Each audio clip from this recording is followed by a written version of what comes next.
هيحصل لك ايه لو بقيت حوت العنبر يوم واحد؟ اول ما مامتك تولدك هتنزل بوزن 1 طن وترضع في اليوم 200 لتر لبن.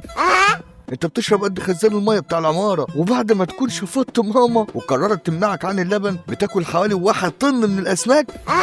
انت في دوده في معدتك شوف شوف، والعجيبه ان معدتك بتخرج مواد شمعيه تلف بيها الاجزاء اللي ما اتهضمتش عشان ما تجرحش بطنك، وبعد سنين طويله بتخرجها فبتطفو على البحر وبتطلع اجمل ريحه في العالم كله، وبتستخدم في اغلى العطور. ومعنى كلمه العنبر فهي بتعني الشمع الفاخر في اللغه العربيه. عرفت ليه سموك حوت العنبر يهبل براسك اللي شبه البطيخه دي؟ وفجاه بتسمع صوت دقات، دي دقات قلبك اللي بيوزن 150 كيلو. ايه ده؟ قلبك قد وزن انثى الدب. وبتكتشف ان عندك 52 سنه، والواحده منهم طول 20 سنتي وبتوزن نص كيلو. انت مركب تروس في بقك. وبعد 25 سنة بتبقى راجل قد الدنيا وبتقرر تتجوز الحوتاية اللي شبهك، بس للأسف تقريبا مش بتلحق، لأن في كائن اسمه الإنسان بيحاول يخلص عليك عشان ياخد المواد الشمعية دي.